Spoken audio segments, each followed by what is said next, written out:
There's a lot of people out there that are doing a lot of good to wake people up, but many of these people are in a state of fear, and we don't want fear energy through this transitional period. And we don't need fear energy, folks, because when you understand what reality is, then what's to fear? And I've said this to you so many times that I'm probably repeating myself ad nauseum with this one, but there really is nothing to fear, folks. When you understand what reality is, then what's to fear? The removal of fear makes all other things possible. And often it's overcoming the fear of who you truly are. Overcoming the fear of who you really are is absolutely one of the most important things you can ever do. It truly is. And overcoming this fear is one of the things that will help people all stand together and realize the connection they have to each other. People really do need to understand that no one is any better or any more deserving than anyone else. No one is any less or more important than anyone else, no matter who you are or where you're from.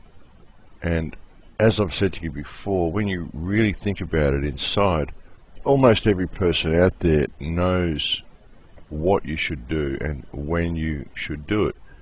You almost always know when you have done something that you shouldn't have done, or when you haven't done something that you should have, if you're just honest with yourself about these things.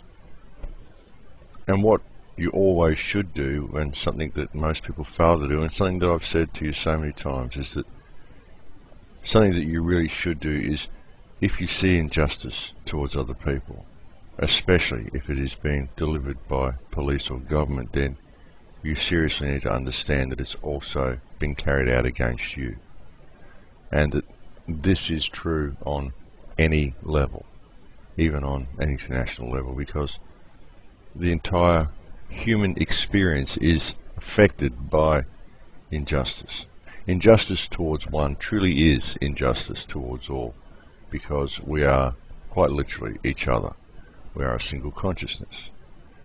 And something else that I've often said to other people who are seeking to make change in their life, the best thing you can do to affect change, to affect your family's health, to affect your own health, and to improve your life, the best thing you can do straight away is to turn off your television, folks. Turn it off and encourage others to do the same, because ultimately, as a society, one of the biggest problems that we are facing through all of this is television and the mass media. And that might sound weird, but the truth is that due to the brainwashing power of television and to the propaganda put forth on television by the corporate controlled media, many people simply don't know what reality is anymore, and very, very little of what is fed to society via television or by the controlled media is founded in fact. Almost none of it is founded in fact, folks. The entire view of the world that is put forth by television and the media is very simply a carefully manufactured illusion. So stop consuming this stuff, folks. It's bad for you. Truly, one of the best things you can do for yourself and for your family is to turn off your television. So I think it's time for a break now, folks. So that's a little bit of something to think about anyway while we go and have a break, and I'll speak to you again in a few minutes. Welcome back, folks. There's something that I've been wondering about lately is the cyclic nature of time. When you stop thinking of time in a linear fashion and you start seeing it as a cyclic thing, or even at least start considering the possibility that it may be cyclic, suddenly things start to make an awful lot of sense. A lot of the histories that we find on the planet, a lot of the things that we find lying around the planet, some of the artifacts, some of the parts that I mentioned in my book, you look at the cyclic nature of time as depicted in the Indian teachings, with the yugas going from Kresta Yuga right around to Kali Yuga. You look at the Mayan calendar, you look at a lot of different things, and you begin to see that time appears to be cyclic. I've often pointed out to people the interesting fact that Hollywood now, the modern version of Hollywood that is used to brainwash people, is a derivation of the magic wands that were used by the Druids that were made of wood from the holly tree. So again, we saw Hollywood. But then you'd have to ask yourself, what if they are each derivations of each other? What if the Druids made their wands from wood from the holly tree because they remember the brainwashing effect that Hollywood had on the world? There are just certain things that happen sometimes in the world, and it almost feels like we are caught in a time loop. I suppose that would explain deja vu quite well as well, wouldn't it, folks? Who knows? It just feels like that sometimes. Certain things happen, certain synchronistic events happen in your life, and you just have to wonder sometimes, folks. It's a bit of a mind bender, that one, isn't it? The cycle of time, the circles of time. Imagine if we've all done this before. Imagine if this is all we ever do, folks. Imagine if we keep doing it until we come back and get it right. Interesting concept. I think half the problem we have with not getting it right is that we don't really understand what the problem is half of the time. The problem is corruption. I say it so often, but that's the problem. The problem is corruption that exists within our society and our state of fear that keeps us from addressing this corruption. Because it is fear. It's only ever fear that stops people from speaking out about these things. And the corruption, it really is rife, folks, and it's something that we absolutely have to deal with. I've said to you many times that there is a criminal cabal that is in charge of all of our governments. We've got some really nasty people in positions of power. I mean, look at what's going on in Scotland with the Holly Greig case. Anybody out there who hasn't looked into the story of Holly Greig, there is a link on my website, The Story of Holly Greig. You can go there, you can watch a presentation by a lawyer by the name of Robert Green, a very brave man, and you can click the links on that page and that will take you to the official blog, the official website that is covering the whole Holly Greig story.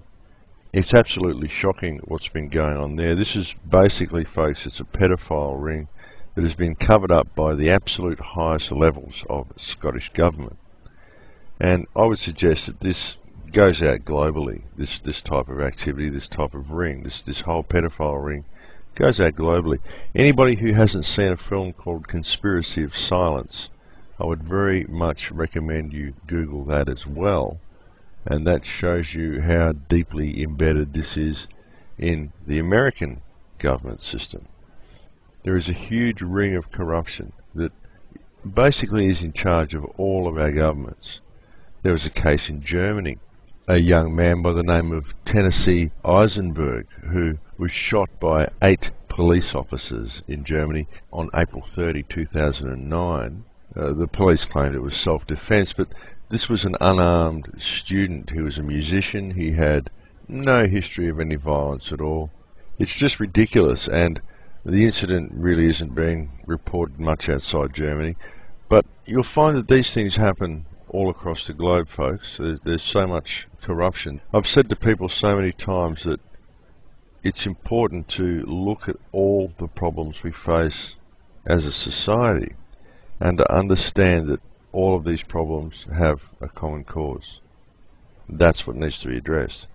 You're never going to fix a problem with society, and a problem that is inherent in the basic structure of society, by just treating the symptoms.